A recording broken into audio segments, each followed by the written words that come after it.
Well, this is an unexpected surprise.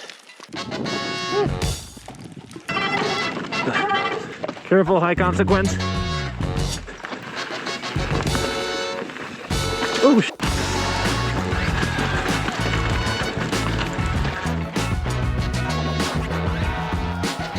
After a huge day of suffering summiting Mount Elbert, our road trip continued.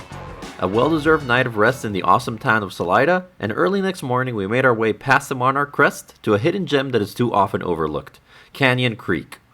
Our ride would go through the frozen-in-time town of White Pine towards Tomichi Pass, summiting out at about 12,600 feet in the exposed high Alpine. The ride down would follow an amazing 13 miles with 4,000 feet of descending, bordering Canyon Creek back to the trailhead.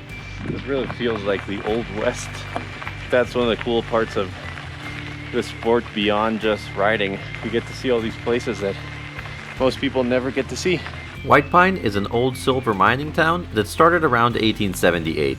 At one point, over 1,000 miners lived in it, and there were hotels, sawmills, saloons, and even a post office. As with most silver mining in Colorado, it died out in the late 1800s. By 1910, only about 10 people lived in White Pine. Today, it's a ghost town that's found solace in the arms of adventurers. It's like a window into a world that we know nothing about. The ride up to Tomichi Pass is all fire road, but with the elevation and steepness, it feels more challenging than the Trail Fork maps makes it look. If there's such a thing as a technical fire road, this is it. Just below the pass, the entrance to Canyon Creek splits off the main road and leads up another 1,000 feet, alternating between riding and hiking. It's got a couple hundred feet to go, but we are in hike-a-bike mode, for sure. This is an unexpected surprise. Almost at the top, but that's sleet. They're quite painful when they land on you. Well, that was quite crazy. That's how much sleet fell. You can see it all over the mountain. These pellets are freaking hard. Is it coming back? I think it's coming back. At this point, the weather took a turn for the worst, and we started to hear thunder in the distance. At this elevation with no protection, it becomes a real safety hazard. I put away my handheld camera and we rushed to the top. Thankfully, as quickly as the weather came, it left and we were able to enjoy the ride down.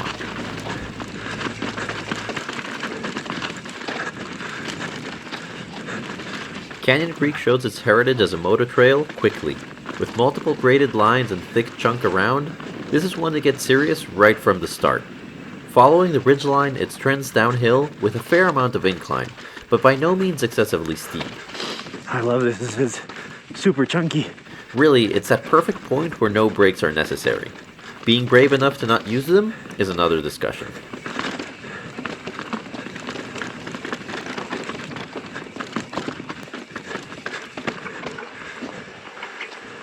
Careful, high consequence. This narrow, super exposed bench cut section gets you off the ridge and into the valley that eventually becomes the drainage for the creek that gives this trail its name. At this point, the character of the trail changes, and you are afforded much safer surroundings with less rock to push you offline, allowing for easier, faster riding. Don't be fooled into thinking that this means it's less fun. Canyon Creek is one of the most well-rounded descents out there, giving you a little bit of everything for an amazing day on the bike.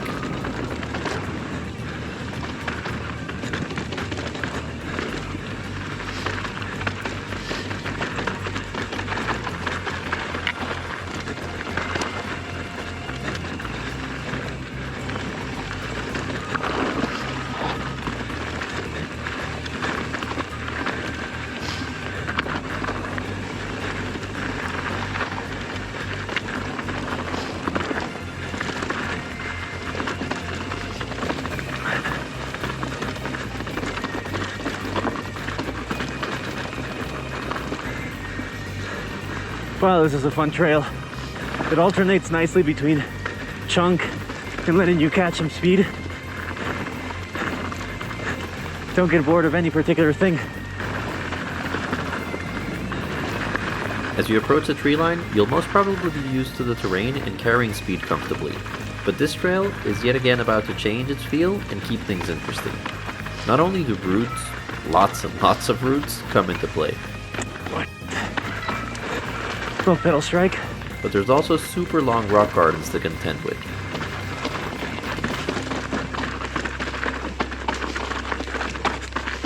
After powering through countless rock gardens, one of those routes that I had mentioned before caught Ricardo off guard.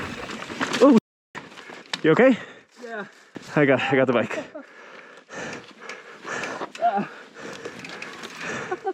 Yeah, that was a big route.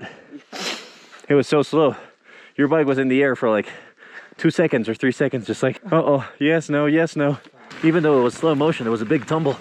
Thankfully, with no damage to the bike and no injury, we were able to keep going without a problem.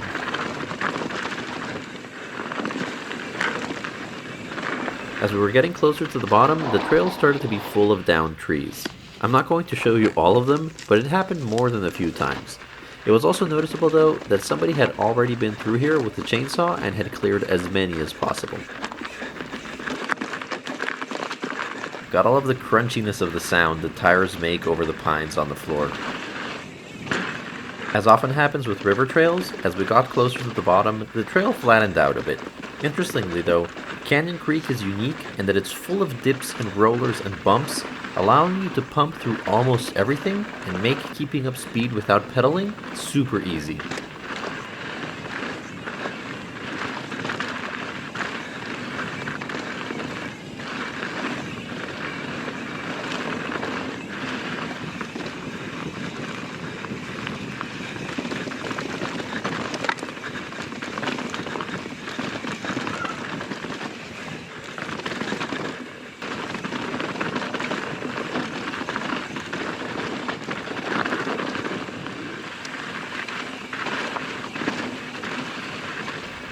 The only real downside to this trail is that the bottom isn't the exit.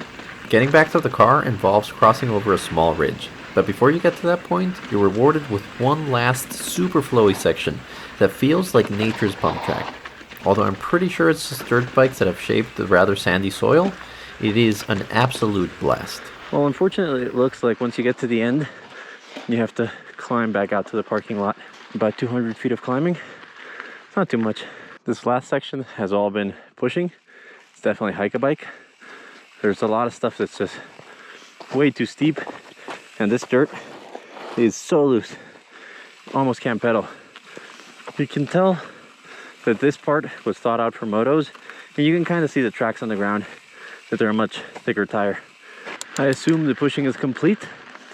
What an amazing view. That is beautiful. The section from the ridge down to the car is a perfect reward for the climb just completed. It's among the most steep sections of the whole ride, with smooth winding turns and sharp switchbacks intermixed. Loose, loose, loose. I have to admit, when I was climbing back up, I felt a bit bummed that the end of the trail was a climb. So this bonus section was a phenomenal surprise. This is unexpectedly steep. I'll say nice reward right at the end. Okay, switchback, switchback. There we go. Ooh, narrow enough camber. Challenging. Man. All in all, if you're up for a big day with high Alpine, hike-a-bike, rockiness, bunch of routes, and smooth fast single track and an overall backcountry kind of ride, this is absolutely worth doing. I gotta say, they do very well to win you back right at the end. We have made it. That was a ton of fun. Absolutely great ride. So yeah, kind of towards the end there's some sections that are flat, which you can notice that would be a ton of fun on a moto, but not that great on a bicycle. Now, regardless of that, I would still recommend this ride 100%. I think it was so much fun and totally worth the not so great ending. You know, from the top of the peak down to, I'd say, 3/4 of the way down, absolutely amazing. The last quarter, just okay. And of course, that last little push up is kind of brutal, but you get rewarded by an equally steep push down. I mean, ride down. So totally worth doing. That's all I have for you today. I hope you enjoyed coming on this ride with us. Happy riding. Cheers. Cheers, guys. Great ride.